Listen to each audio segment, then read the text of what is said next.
Surgery होने वाली थी वैसे तो, लेकिन वो नहीं हुई क्योंकि वो दवा से ही उनको आराम मिल गया था, वो ठीक हो गए थे। सर जी को दुआ ही देना चाहूँगी कि खुश रहें वो, बस जब तक हो सके हम लोग उनकी दवा ले सकें। स्वागत है आप सभी दर्शकों का हमारे इस खास प्रोग्राम में। और दर्शकों, आप लोग सोच रहे होंगे इस वक्त मैं कहाँ मौजूद हूँ, क्योंकि मैं ये अच्छे से जान सकती हूँ कि मेरे पीछे का जो बैकग्राउंड है आपको लग रहा होगा ये तो किसी शॉप का है। जी हाँ, मैं किसी शॉप पे ही हूँ। ये खेड़ा खुर्द में हम मौजूद हैं अपने एक पेशेंट के यहाँ। दिल्ली में एक गाँव पड़ता है और अनीता जी से मिलने हम पहुँचे हैं, जानने कि वो कैसे हकीम साहब से जुड़ी हुई हैं, कौन कौन से नुस्खे वो हकीम साहब के अपनाती हैं, खुद का ख्याल और फैमिली का ख्याल वो कैसे रखती हैं हकीम साहब के नुस्खे अपना के। तो चलिए खास बातचीत करते हैं उनसे। बहुत बहुत स्वागत है मैम आपका। नमस्कार जी। मैम, आपकी उम्र कितनी है? आपके घर में कौन कौन है? मेरी उम्र 43 और मेरे 2 बेटे हैं, मेरे हस्बैंड हैं, मेरी ससुर मामी जी हैं और मेरे देवर हैं। एक देवर है जी, उनके 2 बेटे हैं, उनकी वाइफ है जी। आप हाउसवाइफ हैं या वर्किंग वुमेन हैं? वर्किंग जी। क्या काम करती हैं आप? मेरी शॉप है गारमेंट्स की। जी जी। कॉस्मेटिक और गारमेंट्स जी, ये मैं संभालती हूँ। हकीम साहब से कैसे जुड़ी आप? ये एक बार काफ़ी टाइम हो गया, 5 साल हो गए होंगे। तो मैंने टीवी पे प्रोग्राम देखा था सर का। फिर उसके बाद मैंने अपने बेटे के लिए, बड़े बेटे के लिए दवा मंगाई थी सर से। कौन सी दवा? P care. तो उसको मैंने 1 साल तक काफ़ी अच्छा, उसको बहुत रिलीफ मिला है अभी तक। क्या दिक्कत थी बेटे को? फिस्टुला की प्रॉब्लम थी जी। बच्चे की उम्र? 21। तो अभी कैसे हैं वो? ठीक हैं, बेहतर हैं जी।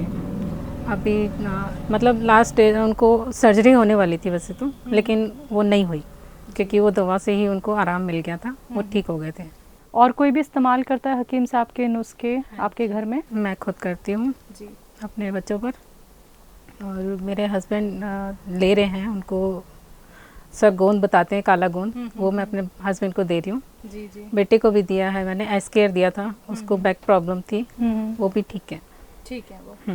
तो हकीम साहब से जुड़ के आपको क्या लगता है कि एक सही ट्रीटमेंट आप फॉलो कर रही हैं? तभी मैं क्योंकि मैंने ले रही हैं, बाकी जगह से मैंने बंद किया हुआ है, कहीं से भी मैं ट्रीटमेंट नहीं लेती हूँ ज़्यादा। मैं सर के ही नुस्खे अपनाती हूँ जी। एक वो सर चूरन बताते हैं, वो भी मैंने बनाया था, घर पे ही बनाया? हाँ जी जी जी। फिर वो भी मैंने अपने हस्बैंड को काफ़ी दिया था, मैंने भी लिया था। मैं भूपेंद्र कुमार, मेरा अपना गारमेंट्स का काम है। हकीम साहब से मैं मिसिज़ टीवी देखती थी, मिसिज़ टीवी देख के उन्होंने उनके कार्यक्रम देखे, फिर वहाँ से कुछ दवाइयाँ मंगाई बेटे के लिए। तो वहाँ की दवाइयों से उन्हें बहुत फ़र्क पड़ा बेटे को, तो उन्होंने फिर अपने लिए भी दवाई मंगाई। तो इलाज इतना अच्छा लगा कि यूनानी का कि हमें पसंद आने लग गया। हम दूसरों को बताते थे कि भाई इस यूनानी से तो बहुत फ़र्क पड़ता है, और दवाइयों से अच्छा यूनानी यूज़ करो, इसके साइड इफ़ेक्ट भी नहीं है। और मैंने खुद भी गौनसिया लिया, मेरे घुटनों में दर्द था, तो उसके बाद मेरे घुटनों में दर्द कम हुआ। अभी है दर्द, लेकिन कम होता जा रहा है मेरा दर्द पहले से, और अब उम्मीद है कि मेरा दर्द बिल्कुल चला जाएगा। बेटे को पाइल्स की दिक्कत थी, तो उनको भी वहाँ से दवाई मंगाई मैडम ने, तो उनको ठीक हो गया था, 3 साल पहले ठीक हो गया था। लेकिन बच्चे मानते नहीं है ना, तो बाहर की चीज़ें खा लेते हैं, तो दोबारा ऐसी दिक्कत आई, तो मैंने कहा भी ये बाहर की चीज़ें बंद करो और दवाइयाँ फिर दोबारा शुरू करो, इसको दिक्कत है तो मैंने दोबारा दवाइयाँ उसकी दोबारा मंगाई हैं, फिर ठीक हो जाएगा। पी केयर दवाई मंगाई थी हमने वहाँ हकीम साहब से, तो उन्होंने पी केयर को सजेस्ट किया था कि पी केयर को दो और इसका बिल्कुल ठीक हो जाएंगे। वाइफ को पैरालाइज़ की दिक्कत हो गई थी, तो उनके लिए भी अब दवाई मंगाई है, जैतून का सिरका मंगाया है, जो कि वो यूज़ कर रही हैं और उससे उन्हें आराम मिलना शुरू हुआ है। हकीम साहब से जुड़ के समझ लो एक तरह से हमारे लिए भगवान, मतलब मनुष्य, हमारे जो भी जितने भी इंसानियत होती है ना, जो वो अपना फ़र्ज निभा रहे हैं कि वो सबको ठीक करें इस भारत देश में, इस दुनिया में, वो ठीक कर दें सबको, बस उनकी यही सोच है। वो सबको ठीक करते रहें और सब उनको दुआ देते रहें कि हकीम साहब हमारे लिए भगवान है। कितने टाइम हो गया आपको हकीम साहब से जुड़े हुए? 5 साल। 5 साल हो गया है। और आपके बेटे को जो परेशानी थी वो कितने वक्त पुरानी थी? तभी हमें पता लगा था, 5 साल हो गए। 5 साल हो गए हैं। अब बेटा आपका ठीक है। तो मैम, जिस तरीके से हम देखते हैं कि लोग क्या यूनानी और घरेलू नुस्खे बहुत देर में जाके अपनाते हैं, क्योंकि सबके मन में एक थॉट होता है कि एक तो ये बहुत लंबे वक्त तक चलती हैं और बहुत धीरे धीरे करके आराम पहुंचाती है। तो आपको ये विश्वास कैसे हुआ जब आपने पहली बार प्रोग्राम देखा? तो आपको ये कैसे लगा कि अब मुझे ये ट्रीटमेंट फॉलो करना चाहिए? सर के बताने से ही मुझे यकीन हो गया था कि जिस तरीके से वो बताते हैं ना, घर के ही घरेलू नुस्खे बताते हैं। वो कहते हैं कि दवाइयाँ क्या, सारी दवाइयाँ घर में ही मिल जाती हैं, किचन में। वो यही कहते हैं।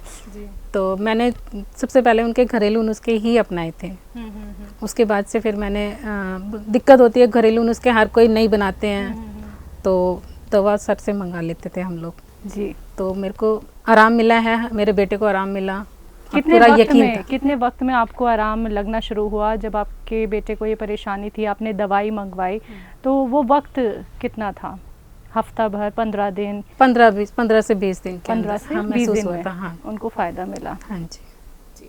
तो हकीम साहब, अब ये इंटरव्यू आपका सुन रहे हैं और आपकी, जैसा कि हमारे इंटरव्यू से पहले बात हुई थी कि कभी आपकी उनसे बातचीत नहीं हो पाई है, तो आप उनको कोई मैसेज देना चाहेंगी? जी बिल्कुल, मैं सर के लिए दुआ करना चाहूँगी, क्योंकि मैं उनसे बहुत ज़्यादा वो हूँ खुश, क्योंकि वो इतनी अच्छी दवाइयाँ बताते हैं और सबसे बड़ी बात है वो घरेलू नुस्खे बताते हैं जो नहीं अफोर्ड कर सकते हैं, उनके लिए भी। जी। और सर जी को दुआ ही देना चाहूँगी कि खुश रहें वो, बस बहुत सही सलामत रहें, जब तक हो सके हम लोग उनकी दवा ले सकें। हमारे भी बेस्ट विशेज़ हैं मैम आपके लिए, आपके परिवार के लिए, कि आप लोग ऐसे ही हमारे साथ जुड़े रहें, ऐसे ही सेहतमंद रहें। तो दर्शकों, ये हमारे साथ जुड़ी अनीता जी, जो खेड़ा खुर्द में रहती हैं। ये एक छोटा सा गांव है दिल्ली का, और जाना आप सभी ने कि वो कौन कौन से नुस्खे हकीम साहब के अपनाती हैं, कैसे उनके जो बेटे हैं वो भी ठीक हो गए हैं। तो ऐसे ही आप लोग भी सेहतमंद हो सकते हैं, लेकिन उसके लिए आपको करना क्या है? हमारे साथ जुड़े रहना है। तो आज के इस खास कार्यक्रम में बस इतना ही। मुझे दीजिए इजाज़त। नमस्कार।